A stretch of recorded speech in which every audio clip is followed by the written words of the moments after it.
Welcome to the Exceptional Sales Leader Podcast with Darren Mitchell. If you're a sales leader looking to take your leadership to a whole new level, then this is the podcast for you. We'll be exploring tips, techniques, and strategies to help you take your leadership to the exceptional level and allow you to enjoy more money, more meaning, and better sales results.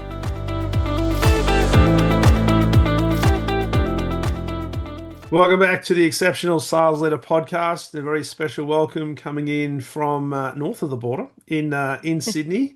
And it's probably a lot warmer in Sydney than what it is in Melbourne today on this Monday. But Vinisha Rathod, welcome to the podcast.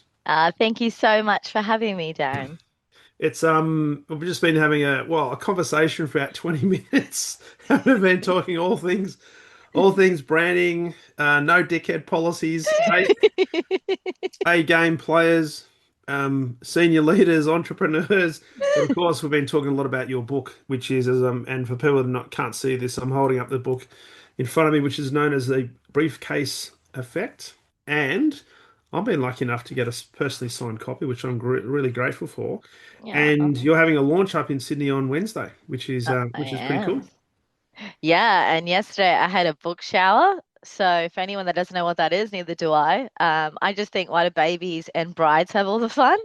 I have a thing that's a B that should be celebrated that I spent 5 months writing, but Yeah. my best friend reminded me that this is years and years of work that I just spent 5 months writing, but Mm. this has been an accumulation of learnings and things. And what's been so great is for anyone who works in the service business, like I've been in service all my life, to be able to productize something and Yeah. give it is quite exciting. That's why we had a book shower where I just had a lot of my Love it. friends at a bar. We put the book in baby clothes. And then I got a baby Sensational. book and Love we it. signed it. And yeah, that Love went it. from 2 till 2 a.m. Yeah. Oh, nice. That's a long session. Baby showers probably don't go that long. Well, they do because it's pre-baby, isn't it? Because it's the baby shower. So Or um, bridal showers, they all the tend to bridal go for a while. they go for a while. Now Yeah. you're also the managing director of P3 Studio as well. So love to delve into your background a little bit. We're always intrigued at where people come from, what they do, and how they end up doing what they do. Because we'll delve into elements of the book today and some of the good work that you're doing in business. But where did it all start for you, Venetia?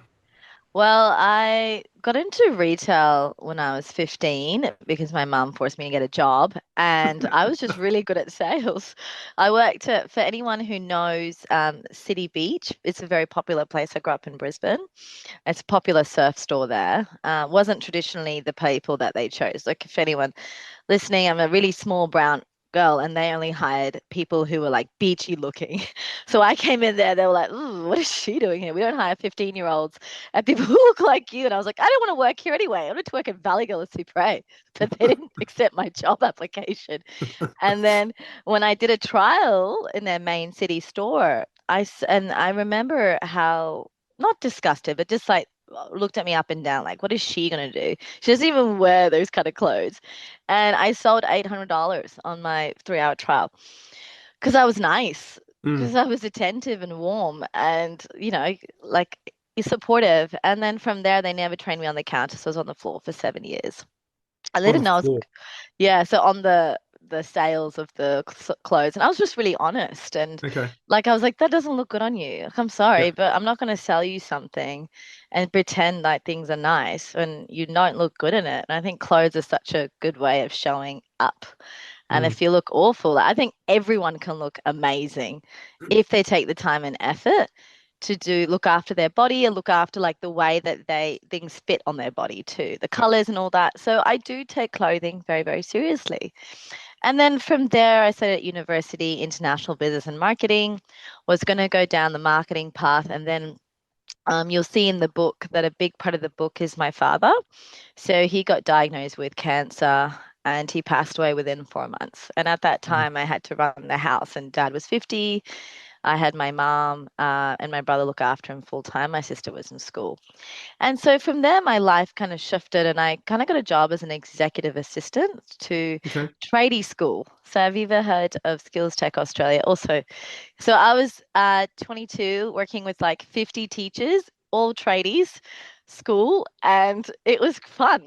It was great. I was obviously, so within that time I lost dad. So I lost dad in June and started this job in August. And at the Hmm. time, I was with someone that I thought was going to marry. He also left.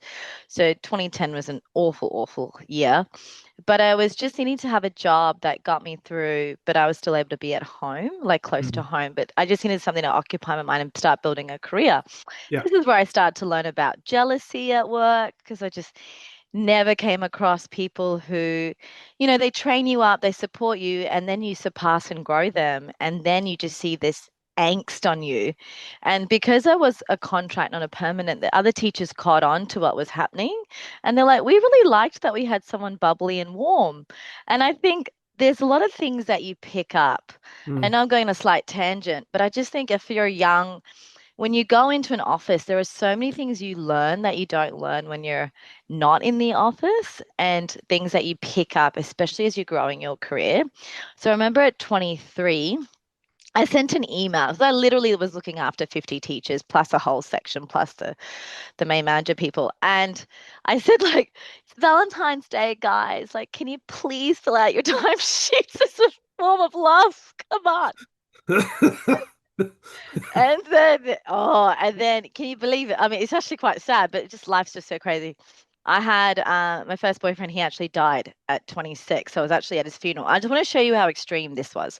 And I was actually at a funeral, and I came back the next day and literally all red lines through the emails.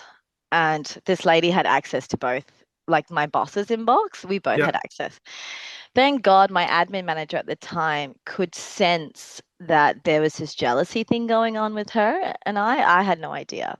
Yeah.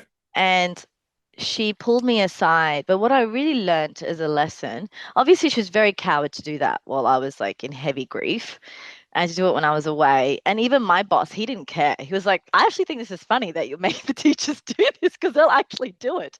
You achieve a lot more with honey than you do with Oh, sour totally. grapes. Yeah. And it was very harmless. But what I really learned, my admin manager, she took me aside and she said, V, always be careful about what you write.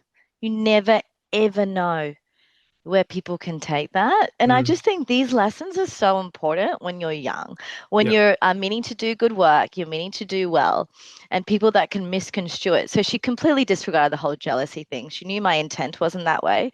But Yeah. what she did do was the lesson. And since then, I never forgot, right? I was so grateful that she didn't make it about the email, but about the consequence of what you write. And I Mm. think these things are, I always really treasure people who can see things as context and then apply it in a way where it's a learning rather Mm. than like, let's just bash the person. Or I have favoritism with her because she's been here longer. So I'm going to just crucify the young girl who's trying to get the teachers to do work. Um, and then from there, I got tapped on the shoulder to get promoted. And I just thought, you know what, if I don't move to London now, because I'm still grieving, but it was time for me to kind of move on with my life. I said I'll never go to the UK. So I packed up my bags, really sad farewells, and I moved to the UK. And I Mm. thought I'd find my whole meaning of life thing. You know, that whole like, what are you doing with your life? I was like, I don't know, like living. Like I just went through grief. And then I fell in love. For anyone who's lived overseas or is listening from overseas, you come from Australia living in London, Europe is at your doorstep. And I grew Yeah. up with no traveling. So we had Mm. no, we never went anywhere. So for me, I just fell in love with travel. Then from there, so I worked on political campaigns. I worked on as a like pub crawls. I was EA to quite senior people, board members, and I got this job as the first blind transgender person in Parliament. And the reason I got to work on a political campaign is because in the interview, I said I like to give hugs. Who says that? Anyway, I did. Then I worked there, and then I came back, and the back to the like. So many times I've had the breakdown. What am I doing with my life? Like I'm so good at so many things, but I don't know where to spend my time. I didn't know anything about building your network because I lost that at so young. Mum started working in the government so much later. She didn't have that. Yeah. And I didn't grow up with anyone in my circle. Like all the women around me were house mums, and that those people were just not in that world. So I just Mm. didn't know about networking, building relationships outside of your immediate job. And then I got to be an executive assistant at a big global company at Ernst& Young. Not long after, my boss said, "What are you doing here? Like, why don't you become a consultant?" I was like, "What Yeah. the fuck is that?" Because sorry, I'm allowed to swear. And I was like, "People What? get paid for this job? Like, people Yeah. get paid to solve people problems? Like, that's a job?" And they're like, "Yeah." So I did that. Then met you'll hear about my ex in the book very, very briefly. But then I moved to Sydney for him, got married, and I got tapped on the shoulder by Boston Consulting Group. And they're like, why don't you do the people, culture, organization design? Yeah. So what I do for P3 Studio, which is people, purpose, and partnership. So literally all the messiness of growing your business with people, Mm. that's what I've got experience across, like change, culture, high performing teams. So I got asked to join BCG on that, and then COVID hits. I'm going to figure out things with my ex. Obviously, it doesn't work out. And then I have to restart. I go on an eat, pray, love journey to America because I've had enough of like, yeah, it was quite traumatic. So I needed to go. And I went to America. Just a side note, but I think you guys might find it funny. I did. I went to America in 2021. So this is when Yeah. borders, no, 22, sorry, Me 22, too. when borders were just starting to open. And they're like, "What are you doing here?" Because I finished up with BCG. I was like, like, I'm going through this, going through that. Like, I'm living in share houses. Like, I need a fucking break. And they're like, "What are you doing here with no job, no partner, no this?" And I'm like, "I'm on an eat, pray, love journey." Pastors were like, "What?" Who is this woman? Where'd she come from? And I said, Eat, Pray, Love Jenny was written in America, so you guys should know who she is. And I said, you guys don't have no health system here. So Mm. I'm definitely going back to Australia. Like, I am staying here because they were so suspicious. They're like, "Are you staying?" They looked at my bank accounts. Now, this is in 22. I know it's a lot worse now. Yeah. Then I came back, very same thing, back to the hunting game, back to the like, I don't know what to do with my life game. Like I knew that I wanted to stay in the people culture growth Mm. section with strategy. So not completely HR, but in that org design space. But I was like, I don't know. I just don't know what I want to do with it. And I said, maybe I should get out of corporate and try tech, but I only need big tech. Microsoft, Amazon, Atlassian. Yeah. So I tried them, Canva, and I saw a tech recruitment company. And I said, "Can you help me find a job?" And they're like, "We really like you. Why don't you join us?" And I was like, "Okay." And they're like, "Do us a pitch deck from C to D." Now, for anyone listening that doesn't know what that is, I didn't know what that is. I thought they were plants, but they're different funding rounds of a business. So seed, pre-seed, seed, Series A. And then I created something like just consulting services across those different stages of business. And they said, "How did you do this in a couple of days?" I said, "My job's get a lot of information and make it useful." And I had 4 job offers at the time. My therapist and I figured out, and I talk about the 6 human needs in the book, based Mm. on where my head's at, what I can deliver on, Mm. what's the best suited for me at this time. Mm. And that's how I got into tech. And then I don't know about everyone here, and I don't know about you, Darren, but when I was in tech, all I heard people say was like, "What's your passion?" And that Mm. was their like, their main guiding thing for their decision making for their career. And I was like, man, no one in corporate asked or small No. businesses asked, "What's your passion?" It's like, I didn't get money to leave to pay for my mortgage. Like there was no talk about passion. And Yeah. I actually find passion very fleeting and not the most healthiest way of making your decisions. Yes. And so then I started coming up with this. I had so many chats with people because obviously there's recruitment. I didn't do recruitment myself, but I was involved in a lot of these Mm. conversations. And I said, "Okay, what are you good at? What do you do? And why do you do it?" And this framework was a conversation. I got asked to speak at things. It just kept building and building and building. And then I was like, I got to do something with this. And, after I started in 22 in May, um, I really missed dad and I really wanted to have a new laptop cover. But Hmm. I was like, I need a new bag. I don't know what I want, mom. Saw a guy in the bus with half a liter of milk and a briefcase. And I was like, that's what I want. I want a briefcase. What a briefcase. Yeah, I want a briefcase because it reminds me of dad. Because when I started in tech, I didn't realize there was this whole underworld of all these other things like deep tech and this and that and space tech and all that. And I was like, this Mm. just reminds me of sci-fi. So I grew up with a lot of TV and dad was a big sci-fi nerd. So I go, oh, this reminds me of dad being next to me because he never saw me work full time in this way. Yeah. And then I bought it and everyone freaking loved it. They're like, there's a briefcase in here. I was like, yeah. And then I was like, I can't keep telling a dead dad story. It's very sad. So it's not a good way to meet people the first time. So then I was like, okay. They're like, what's in the briefcase V? I'm a venture capital money, thoughts and prayers, and secrets to scaling your business. And that's where all these conversations started. And then when I went out on my own last year, just keeping track of time, yeah, Yeah. last year, time's just flying, isn't it? And then people said, "How are you so?" Because when I transitioned to my own business, people already knew who I was. I was already building presence online.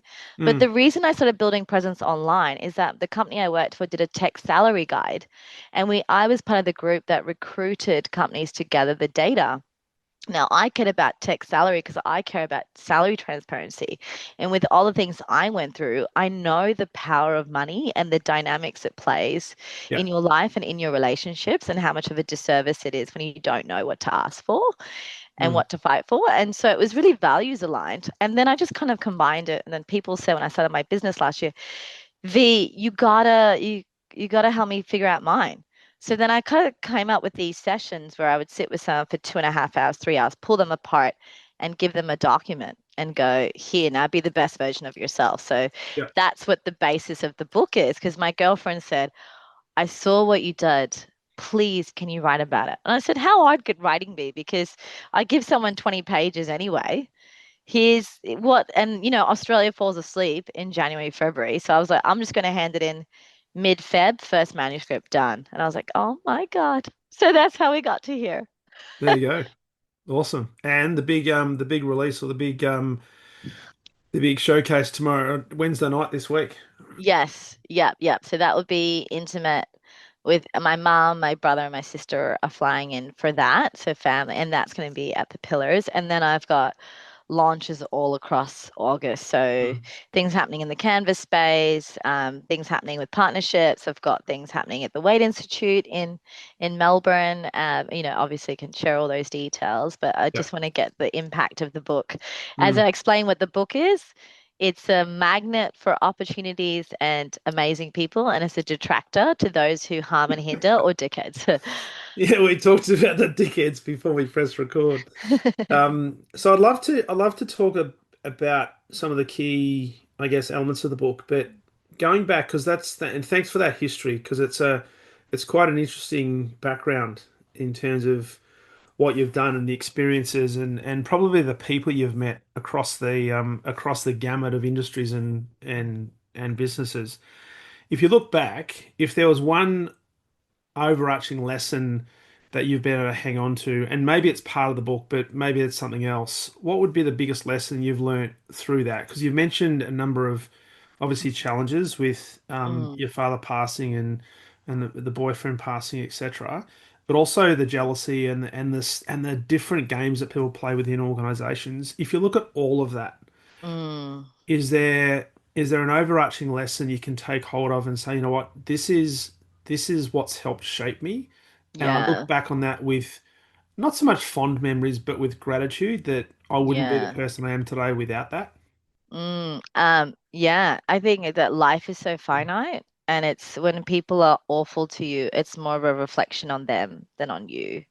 So it's really, you learn a lot about that. Like when you watch someone you love dying in front of you within 4 months, the things that you think matter actually don't, and the things Mm, that, like, you just realize what's worth fighting for and what's not. And what you take in, but you also, I think, really balancing and not saving people. That's a really big thing I had to learn that I don't want to save people anymore. Like, I'm done.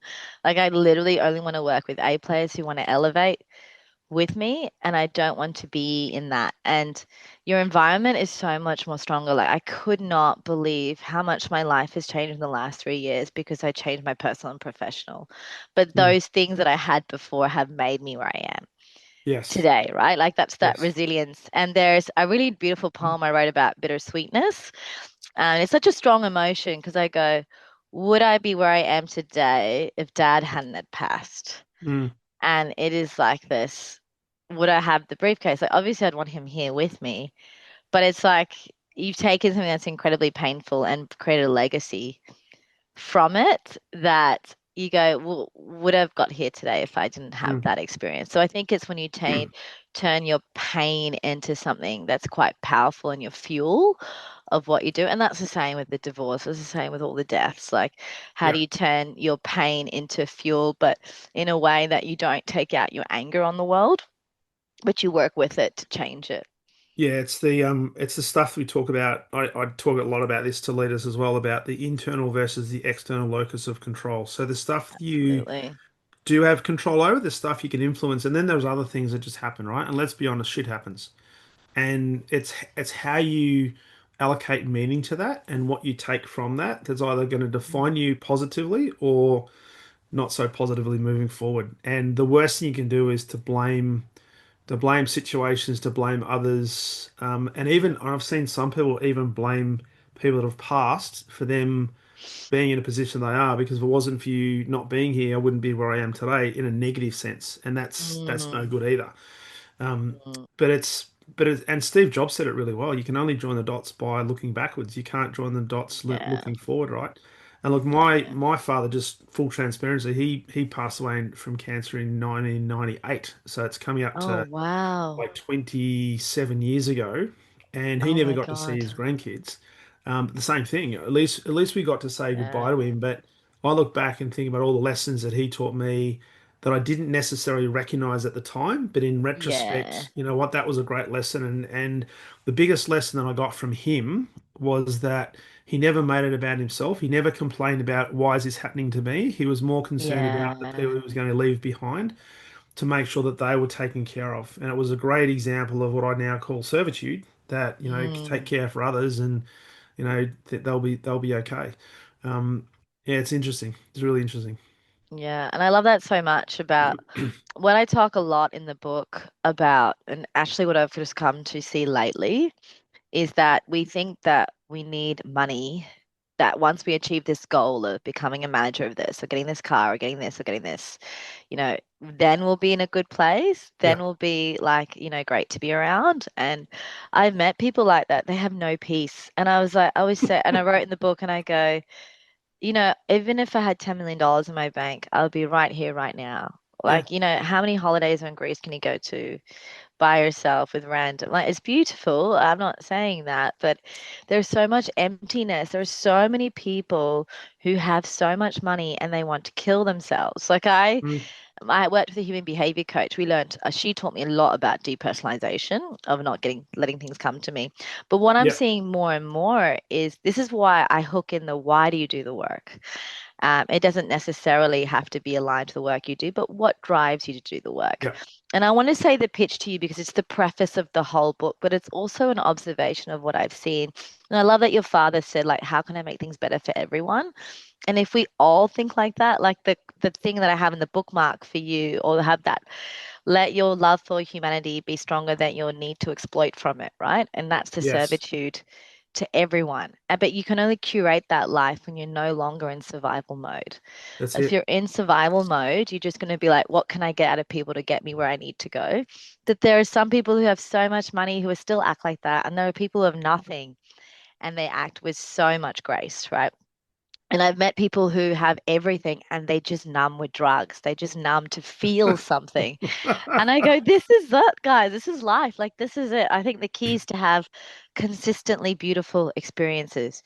Don't just wait till a certain point of time to feel that you can. Mm. And I know I say this from a very privileged point. So I do recognize that there are people who are in survival mode in many parts of the world. So they can't even think Yeah. about their brand and their meaning and joy. But a lot of us who do have access to that, they just think, once I get this, once I get this. And I go, what's your fuel? Like, what's the Mm. fuel? Because your fuel is the thing that keeps you going when the days are hard. So Yeah. if you allow me just to do the quick pitch of what I do, I want to show people the link and why this book has become so powerful. So when people meet me, V, how are you then? They say, what's in the briefcase? Like, what do you do? I go, and this is what I continually teach others to do. Let me start with what I'm good at, what I do, and why. Yeah. So I connect and build trust quite easily from very senior, very junior, young, old. I build trust very quickly. And I also have a very commercial mind that can grow your business, but I understand how much human behavior gets in the way of decision making. So I ask you, how many commercial decisions are based on bias? Then what's the best? And every single person I talk to has your smile. Everyone, whether you worked at McDonald's, Super Junior, whether you worked in very senior, everyone goes, why do they do that? That's so silly. So then what I do is I bring a lot of clarity and alignment to companies and to people. So I create high performing teams and great places to work. So for earlier stage, really getting clear on your end game. So if you're going to Mm. renovate your house to live in it versus to sell it, you make different decisions. Same Yeah. with a business. Are your co-founders and people stuff aligned? Because the worst thing, and we've all seen it, is when people are all over the place. One's building a product, one wants an M&A, one wants this, and the people on the ship are like, where are we going? We don't know. Waste so much money on that. Yeah. And then as the company grows, org design, so right people, right roles to deliver your business, change management, culture. And I do that because, and the key thing is the because. I do that because the smartest companies, as we alluded to earlier, they hire the best over bias. The best, the A players can come from anywhere, any Yeah. pedigree. Doesn't matter about your age, your gender, your school, nothing. It's an attitude you bring along with your skills. And it's that willingness to work together, get shit done, solve problems, those timeless skills. And those A players came from anywhere. That reduces the wealth inequality gap. That Mm. reduces domestic violence. Mm. So for me, I know that the reason that a lot of people don't leave is lack of access to money and lack of access to community. And for me, it would have been a lot harder to leave my ex if I didn't have a job. And I would have never had a job if people in my life did not see my potential. Yeah. So you can see that, but what I talk about, I even talk about this when I have a few drinks. So I know it's innately in my core, right? Like I know this, how are we getting funding for people? Like I care. But what I talk about and care about isn't always necessarily what makes me the money. But what I do for that, I know the impact. So I want your company to be profitable and aligned because I know the impact that companies have on society. Mm. So I'm really clear on those things. And then what I do in the book is then you have the wraparounds around it. So you've got so design is so unpack is about figure out yourself. That's the first chapter. So unpack your briefcase. Then the second is design your briefcase. So it's exactly this question.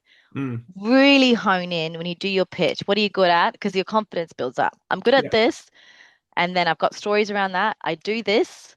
I do it because I care about this. Instantly, I'm bidding for connection. I'm not bidding for a transaction. Mm. And Darren, the conversations I've had from men and women, this is not just from women, that have shared horrific domestic violence that they've experienced in their lifetimes and what shaped them. That the people that open up to me, they're like, I just don't think in a work setting or in a networking setting, I can do that. But because I've dealt a lot with my own shit, I can hold Mm. space for that. And when they tell me, I go, well, my whole existence is to help this, and it's to help break these cycles. And Yeah.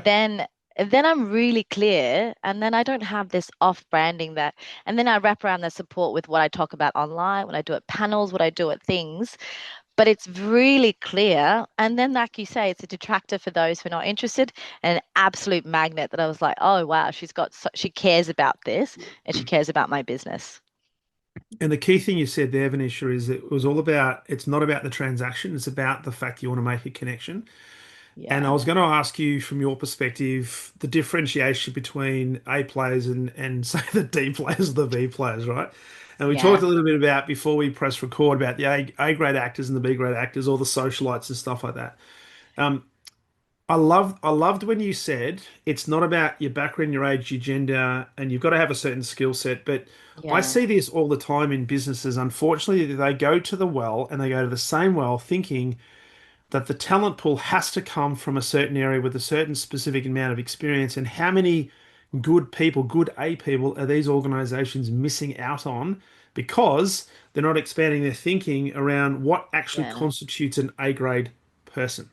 So, Mm. an open question, and there may not be a definitive answer, but what's your, I guess, description of an A grade? Yeah, so for me, a really big thing is their character and their integrity. So how does someone act Hmm. when no one is watching? That's a massive value for me, but it's a massive thing I look at is that's their own work ethic and their own pride. I also see how much pride they take in any job that they do. Yeah. Whatever I worked in, whether it was junior to something more senior, I always took pride in what I did and always worked hard. And I really watch people who take pride in their work, and I always will compliment them because it's like having that standard quality, being that safe pair of hands, Mm. looking at ways to create alignment rather than just to get ahead in their own thing. I find people who are A players tend to suffer more in the short term because it's all about getting things done. Whereas you see others that are very sly that will, manage up really well, get through things. Like I mean, I can share with you very openly. Like I talk about this in the book and other podcasts that I had someone who looked at my profile 4 years later when I went for a job, never heard from him, nothing.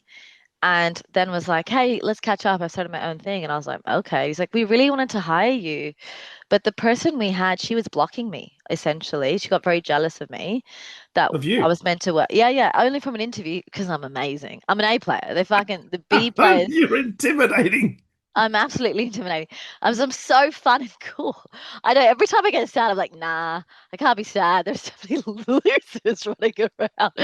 And I go, but there's also these people that get very triggered. So I think Yes. people who are really living to their own and not in a way that you're not humble and don't want to learn from others, like you're always a student of life, Mm.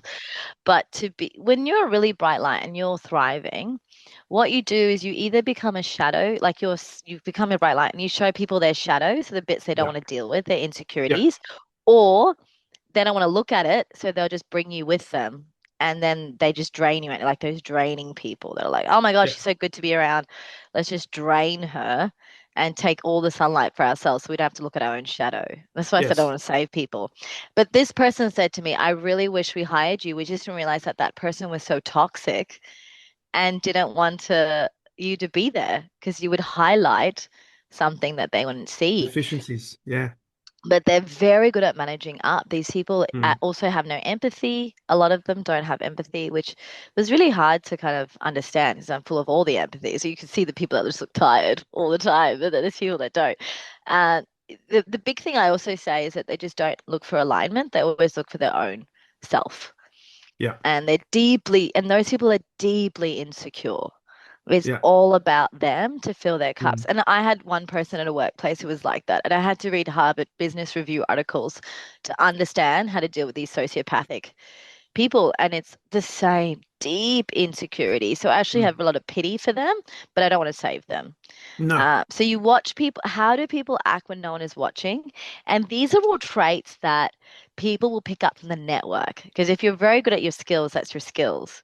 But if people are checking other, like I call them, they're called soft skills, but I hate that word. I call them Yeah. timeless skills. Yeah. Your ability to bring alignment, your ability to show up in a certain way, no matter who's in the room, what your morals are, what do you do in your spare time, what do you say yes to, what do you say no to?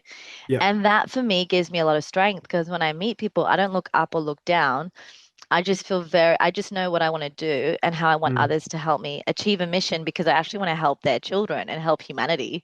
Yeah. So I go, join me in this. Like, I don't want to Yeah. do this alone, but work with me and work with people who are aligned to that. And A players want to work with other A players. Like, there's no, I was like, there is such an economic, commercial benefit to this. Like, and that's what, but I know I can speak that language. So I Mm. go, okay, domestic violence is having a huge cost to our economy, massive. So I said, let's fix that, both Mm. for the men's mental health as well as for the women that need the access. So for me, being really clear on what you stand for means it's really you get more clear on what to say yes to and what to say no to. So Yeah. I work as a facilitator for the Arise Foundation, and they work with women who've gone through financial abuse. Now, there's two parts when you've gone through abuse, and just for women, for anyone. So you're recalibrating, which is getting your nervous system set, getting out of that relationship and just leaving that. And then there's rebuilding. And rebuilding is all about getting a job, getting yourself Mm. back together. But to be able to get a job, you need confidence. But after you've experienced something like that, you have no confidence. So I Yeah. work with the book on personal branding is being able to articulate yourself in a way where Mm. people want to hire and build your profile online, build Yeah. yourself in a way that if they're looking at candidates, they'll pick you. So no one's going to want to hire someone who has no confidence in their abilities, but you need to find that in yourself. And that's something I talk about openly because I know the impact, and I've had a lot of people share with me stuff that I can help them with. Yeah. But then I'm also really cognizant that that's not going to pay the bills. This stuff with people, culture, and all the human crap is going to pay the bills. Mm. And I Yeah. think getting really clear on that and not being only falling into the passion side. No, I went off a tangent there, but I just talk about this so much because so many people get in these toxic shits about passion, passion, passion, and it's so fleeting. And it's so never work a day in your life. Like if you love what you do, never work. And I was like, stop it. It's so No, toxic. no. Young people are so scared and traumatized. Well, I had this conversation with a guy, well, probably a couple of months ago on the podcast, and we actually had this conversation about would you rather, and he had it in the context of a partner. Would you rather have somebody who is really passionate or really committed, right? And the whole purpose of that was the vast majority of people would pick the committed one because passion is fleeting, right? If you're committed to something, you will do the things you need to do irrespective of how you feel because that's the right thing to do, which comes back to your Mm, character and integrity and doing what's right when nobody's watching. That's commitment. Now, you can still have passion that's generated through that commitment, but you don't lead with passion because passion, as you say, is quite fleeting, right? And it's up absolutely. and down. And what happens when somebody loses their passion? Well, maybe the flame goes out. Um, Absolutely. which is why I liked what you were talking about before in terms of, and I want to talk about feedback and your funky five that you talk about in your book as well. Mm, The ability to take feedback, but also the ability to have a good view of what you are good at. I find mm, extraordinary the number of people when you ask them, and I do a lot of presentation and pitching sort of programs, and you ask people after they've done a sort of a pitch, how do you think that went? What did you do well? And very quickly they tilt to the negative. But it's very hard to come up with the good stuff that you say. But I also really like the way that you then say why. Why is it that so getting into the why is yeah. is, The why is is your fire. yes, that's the key thing. And that's what and you can't just say that because you say No. it, there's an energy that comes from it that says either that's congruent or it's not. So Mm. and that's where a lot of the work is going to be in terms of why do we do what we do, right? Yeah, and how does it help? Like, I literally just want to share this story because I care so much about men's mental health. That's where I see a massive gap. Where when I as I progress and grow, I want to do more work in this space. I had a guy I met at the market, and I go to the markets because I like fresh fruit and veg. Mm, And he said to me, I said, "How are you?" Like, I don't talk to him all the time, but I have a vibe to just chat to him. And he's like, "I'm not okay." And I said, "Okay." I said, "How are you coping?" And he goes, I drank. He's a young Indian or young mm, South Asian man. I drank so much to forget, and I woke up drunk and had to come to work. yeah. And I said, and he's like, now I'm dealing with all the thoughts that I was trying to numb. And I said, okay, well, do you have other coping mechanisms or friends? Hmm. And he goes, not really. He's like, men just don't talk. He's like, but look, like I have a girlfriend that's long distance. I just don't know how to cope. And I said, when you find your fire of why you do what you do, they are the things that for the hard days that you get up and you're like, that's Mm, why I look at the children. I look every time I see a child, Darren, I go, we got to make the world better for them. I'll start crying. yeah. I say, we have to make it for them because I don't want any child to go through what I went through. Right. Yeah. But you have to do it, like you say, with heart. And I said to the guy, you have to find your fire because once you do, you'll cope a lot better. You'll find your way to cope. He's like, how do I find my fire? And it was crazy because I had the book on me. I had a spare copy. And I said, read this book. And he goes, because a part of me wanted to leap out and be like, here's my phone number. You don't have to go through alone. But you know what? Like I said, I don't want to rescue people. I Don't don't have say yeah. time. I literally in the middle of the launch of my book, like I don't Yeah. have the capacity to get back. But what I can do is give all the thinking behind it. I said, it's got lots of questions. Find a friend to do it yourself. I have like 1,000 podcasts for you to accompany it. And I go find your fire. You'll be able to cope better and find your tribe that you can chat Mm, with and connect with. Like you have to cultivate your life, like be mm, in the driver's seat. Like this way of coping is fucking yeah. ridiculous, and nobody wants to work with a person who can't cope with themselves well. Like even the seals, which I think is what we were alluding to before, like who you hire, the committed versus passionate. Yeah. Even the seals would pick someone collaborative over capable Because when you are in a team, that dynamic of loyalty, the Yeah. dynamic of what's best for the group rather than Yes. what is best for self is more important as a Correct. quality. And I think this is a quality that companies need to see more Mm. of when they do their talent planning. Like, okay, maybe it's not the traditional. I know one company, they got customer service reps, they trained as engineers. Like that's a Mm. perfect example of talent mapping, right? Totally. But a lot of companies don't do that well. It's actually quite sad. You just miss Mm. out phenomenal ways to expand people, especially if they're collaborative. Like you got an A player, fuck, keep them. It's like one of the Mm. smartest things you can do as a company. But we just have so many missed opportunities of people like, and then these people get burnt out because they're not Yeah. getting the opportunities, and so they go That's it. elsewhere. That's it. That's it. And that's and if organisations like the SEALs pick collaboration over capability, that says a lot because what they're saying is Yeah. you can teach the capability. What you can't necessarily teach is the innate ability to collaborate and want to serve your fellow person. And seek alignment. Yeah. So I think as we go back to the funky five is what I look for. And this is a framework I use when I work with businesses of as they're growing, what's your hindrance to scaling? Mm. So what's the thing that doesn't allow you to grow your business as rapidly as you would like? And Mm. I do these, we talk about the five, and then I do an assessment, and then we go, okay, now based on that action and focus on that. So the number one is focus, as we say, like too many shiny person syndrome, shiny ball syndrome. Like, what is the problem you're solving? I always go back to the problem you're solving. What are you solving and how are you solving it? Your focus. Yeah. Focus on your customers, your target, your solution.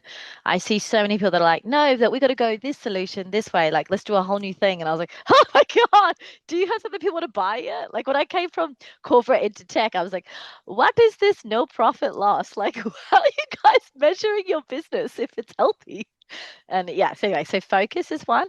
The other one is the I don't know if I want to offend anyone. If I do, I'm sorry, but I'm avidly against the word family at work. You are not a family. You're a Yeah. high performing sports team. We barely hear the word you're a high performing family. Yeah. And family means different things to different people, but what it means is you create a workforce that's indispensable, somewhat Mm. cult-like. I was Mm. victim to the word family before, and I'm like, actually, you can still have camaraderie and closeness and respect and collaboration, but in a sports team, everyone knows what they're doing. You have to work together to achieve and hit the goal. If you guys aren't working as a team, that's on the coach. Coach Yeah. needs to manage that. That's not on the team because the coach will tolerate what to take, what not to take. But if Mm. you're working in a team and Joe over there is not kicking the ball, but still is on the team, everyone else is like, the fudge? But it's like, oh, he's family. I was like, yeah, You gotta look after him. yeah. I was like, we fucking if you and I say to a lot of small business, are you a charity or are you a business? If Mm. you want to help Joe find another job, help Joe to do other tasks, but don't put on the same team because A players will get frustrated of picking up the load. So Yeah. this family concept, I was just like, get rid of it. High performing teams. Yeah. And it doesn't mean you have to be heartless. I'm full of all the heart in high performing cultures, but it doesn't mean you got to put up with duds, Mm. especially in the beginning. I was like, velocity is everything. And I say to someone who has a lot of empathy, but I go, you cannot get the impact of your business. I say to even people, how can you cure cancer if you're keeping your duds? So you Mm. can't. It's the mental load of how much you will carry for people who are inefficient, don't want to be there, is going to be detrimental to you. And so many businesses shut down because of it, right?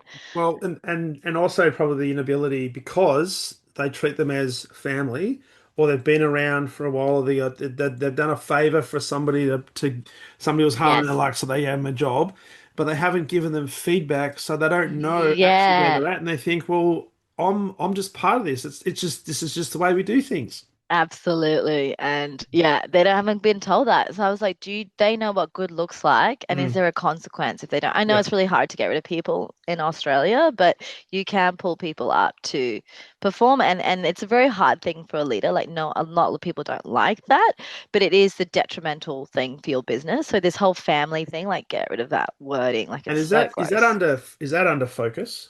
No, Right? focus. So the funky five focus, Yeah. family. And then The next family. one's Yeah. And then the next one's financial. So know the financial health of your business, Yeah. from customer acquisition costs to your expenses to your fixed costs to your variable costs. Know the, because that's the running of your bit. That's your indicator whether people Mm, like your product or service. That's mm, your indicator whether it's gelling with the market. And a lot of companies break down because they don't have that fit. yeah. So that's like, know the financial health of your business. If you're seeking investment, people are going to want to know, like, okay, what is the health of your business? Okay, we can do the numbers quickly. And a lot of people don't like it because it's boring, it's not great, it's not the most exciting part, but it is such an indication of what to like what to look at.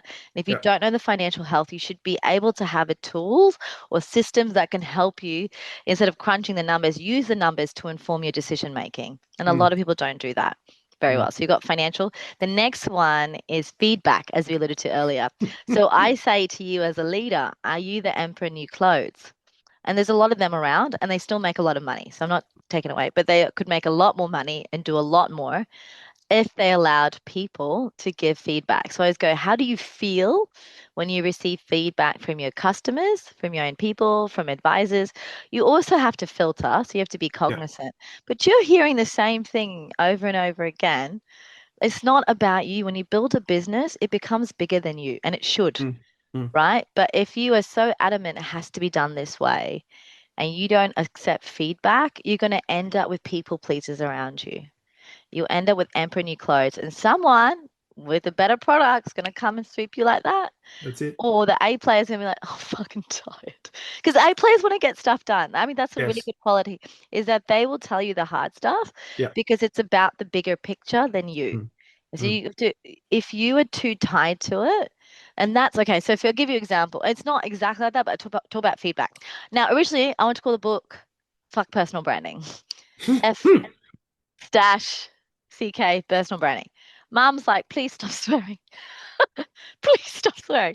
It's my mum's feedback. Now, I wrote this book in servitude. This book is not about my ego. This book is to help people with how to curate a life that you want. That's why it's Yeah. called a personal brand action plan for the curious and courageous. I thought with the briefcase that it was too tied to me personally because Hmm. everyone knows about my briefcase. So I thought the readers wouldn't understand the briefcase effect.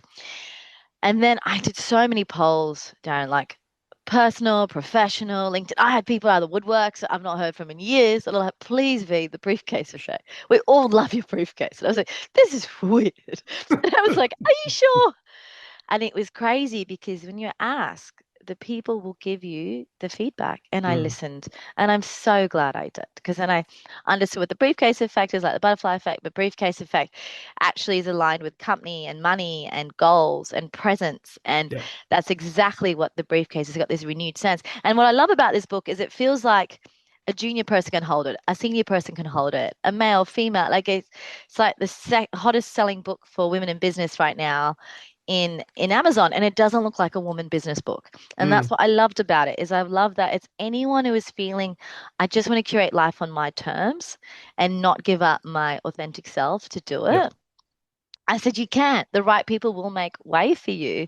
And so the ability to take on, I think that feedback is really important as you grow. One of the timeless skills I talk about, even if you don't want to be alive, be someone that takes feedback easily. I Mm. love feedback. It can be as blunt as you like, but if someone is taking time to tell you something, like that's a gift. That's a It gift. is. And then you got to filter with your self-confidence in that what you take in, what's a them thing that they need Mm. to work on that they're just deflecting on you versus what is Yeah. actually helpful. And the briefcase, I cannot tell you how many. And then I got feedback on the covers. There, so I built in public. So I built this in 5 months, right? So I had to move fast. I was so much feedback about the covers, and it was beautiful because we actually created this together. And so then when it came out, everyone's been on the journey with me. But from the color to the briefcase, I had people I've not heard from down in years reach out to me or comment, which goes to show how many people are looking at your stuff without you knowing. I That's just want to it. highlight to people, you just never know who needs to read your thing. But listening to feedback is, I really had to take the step away from the reason I wanted personal branding is that the person who would go to the airport, this is my scenario, right? And I know we Yeah. get attached to scenarios. That's why it's harder for us to let go of things.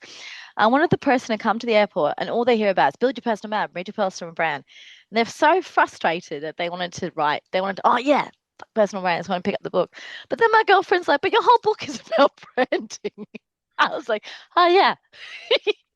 She's like, I was like, oh, yeah. My fantasy was completely off. So I said, F the personal brand, but the whole thing's about your personal brand.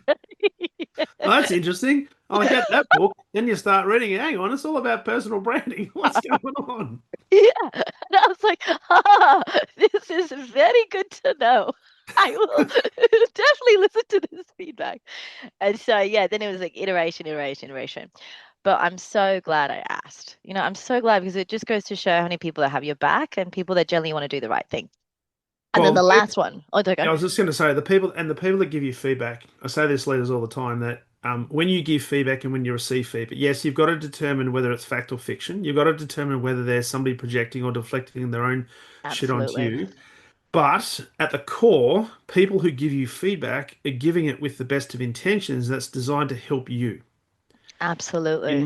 most cases, there might be some idiots out there that just want to do it because they don't want to criticize. But for the most part, if you've dealt with the A players, and you've got to be careful as to who you hear the feedback from, right? So you've got to be Absolutely. selective. Those A players are going to give you feedback that is designed to help you. It's not designed to hinder you. Absolutely. Absolutely. I mean, it's such an important trait, but there's so many people that want to let go of their ego because they don't want to feel insecure. They don't want Mm. to feel less of. But that's why all goes down to insecurity. And I was like, nah, man, like I'm so flawed. I'll take any. They're like, can I give you feedback on your website? Shit. I was like, I'll take it. And I was like, oh man. And then I did this video. Sorry, it's off topic. Then I'll go to the final of F. I did a video on my LinkedIn and on my personal where I wore many hats, as a business owner as well. Like, oh, I'm the accounts person, I'm the events person. I'm just going on that. They're like, emails are not working. And I was like, I know. I don't have IT. I am IT. And then and they're like, your website shit. I was like, I am also a website designer. Let me put on my hat. I also organize all the event stuff. Sorry, in my meetings.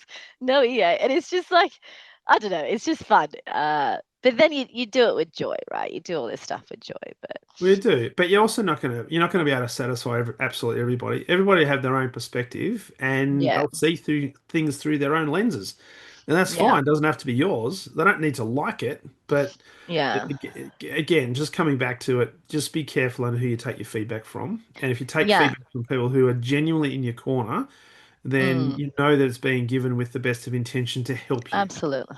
Yeah, Yeah, and that's the same with companies. Like create a company that has healthy feedback cycles and loops, especially if you got people on the ground with customers yeah, and they're giving you, like, if there's a trend and there's people who have the initiative to make things better in your company, yeah, that should be listened to, whether it's internal or with customer. Those totally. people are your A players because they're making things better for you. Yeah. If they're telling you your product is ugly and you're attached, or they're like, why are you writing about fuck personal branding with your about personal branding? I was like, this is a very good point. You don't come from defensiveness, you come from learning, That's but you it. also have the backbone of substance to know, like, yeah, no, I'm going to keep something of this element. Like, this is definitely what we're going to have. And you got to respect that I'm going to go with it, right? Like, Mm, there are some things that people don't like. And I was like, that's fine. That's my thing. Like, I'm going to mm. stick to it. And like you say, it's always that balance, but it's that knowing of self. Yeah. Uh, and then the last one I always say is funnel. So the Yes. last F is funnel. So you're zero to cash. The moment I see your product or service to the moment I'm able to buy it, put the card in. So everyone loves B2B SaaS, right? 'Cause it's the Yeah. easiest. In, credit card in, payments done, sorted. So I always say to companies, what I find happens a lot is a lot of business owners will tend to be like the BD salesperson, which in the beginning makes sense. And then as they grow, isn't it one of those highest like lowest retention rates is sales leaders when you've got a business that's been really led by like the owner, and then a sales lead comes in and then the owner becomes the blocker because they have to let go of things. Correct. And that's, I always say, if your funnel, I always go look at your customer journey map. So when I'm doing org redesigns, Mm, I tend to look at your biggest revenues because when I create change from the level of your customer, it doesn't become personal. I mm, don't go, finance is shit, account's not doing that, this is not doing that, your sales or the marketing doesn't even connect to this bit. I go, okay, what's the customer journey like? How do we make it super easy for people to buy from us? How many touch points are there? mm. What can we improve to make it as easy as them for that experience to Yeah. seamless? And then I design the organizations up from Yes. there. And we go, okay, if it's a very country orientated thing or regional orientated, okay, well, how do we make it easy for the regional people? What do we centralize operations? Mm, There's a finance, whatever. What do we decentralize? And I always look at so look at, when I say look at your funnel, look at your customer experience. mm. Look at your zero to cash. The moment the customer sees it to the moment they have it in their hand, whether it's something physical, whether it's a service, whatever that is, just look at those steps and then go, okay, can we simplify it? Yeah. And am I, the business owner, blocking the ability to have the zero to cash? So it makes it Yeah. really hard for people to come in. Because if I'm doing all the doing and the delivering and the selling, of course, it's going to be really hard for someone to come in if I Mm, don't want to let go of anything and go. And then also ask yourself, okay, well, I really love the customer sales bit. Okay, great. Then get a product person or get someone else to mm. do delivery. Like if that's the bit you love and you don't want to let go, Yeah. get you to do another thing, and that's fine.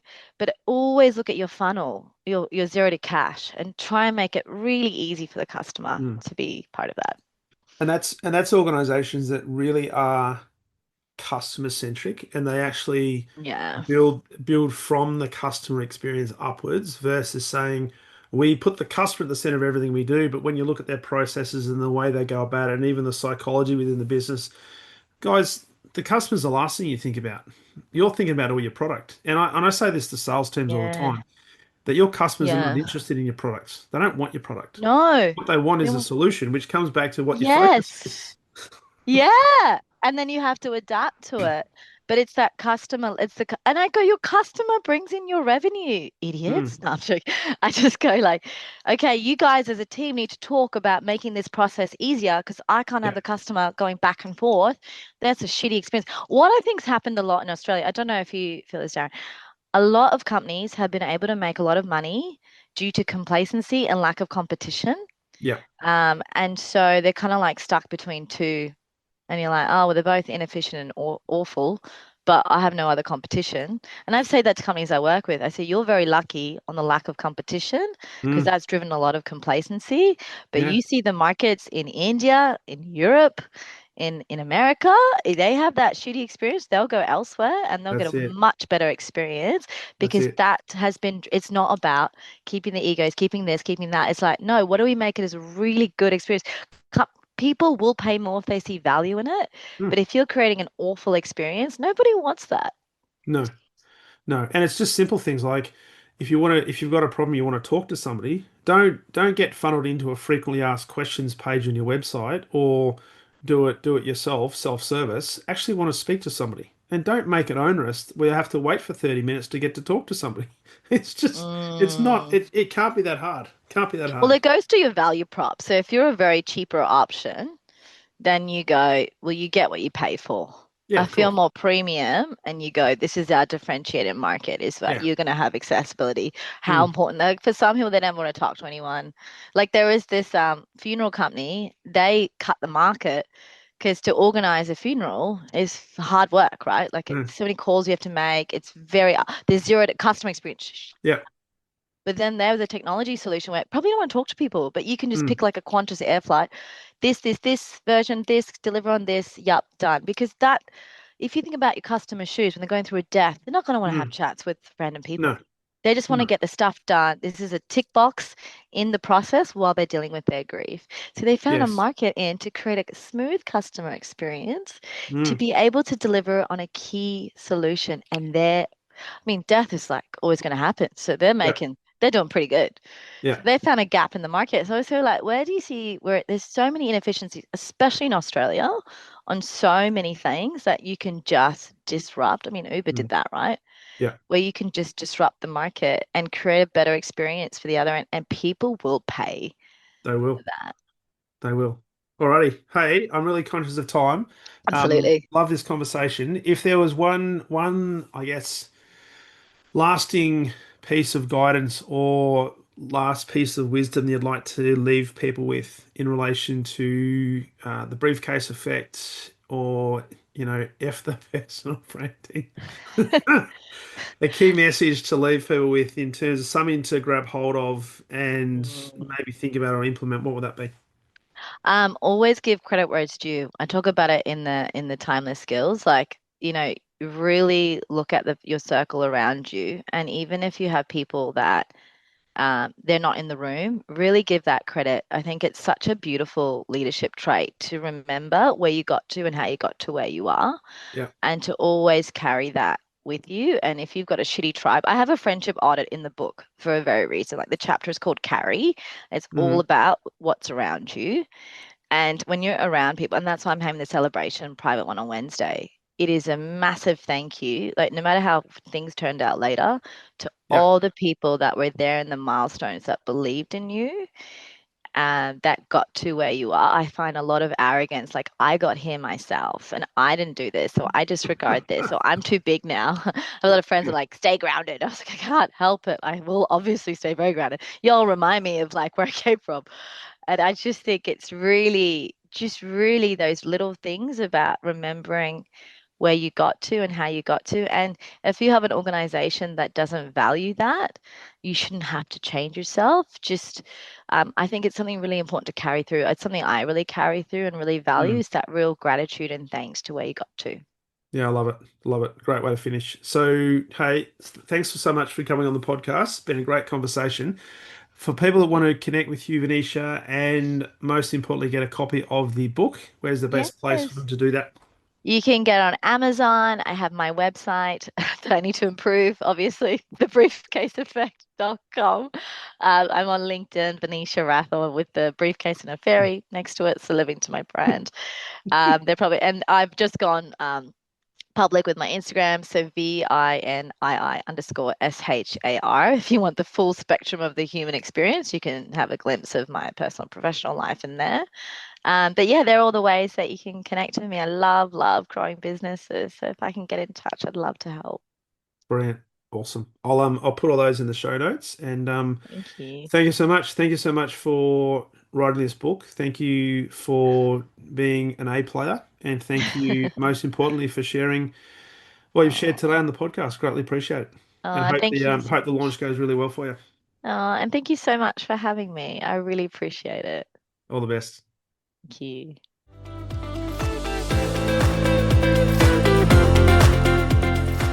Thank you for listening to the Exceptional Sales Leader podcast. I trust the information in this episode has been helpful in your journey towards becoming exceptional. And remember, please take the time to rate the show, subscribe to the show so other people can find it. But also, if I can help you, jump on my calendar, go to leadwithdarren.com and let's have a conversation about how I can help you along your journey to being exceptional.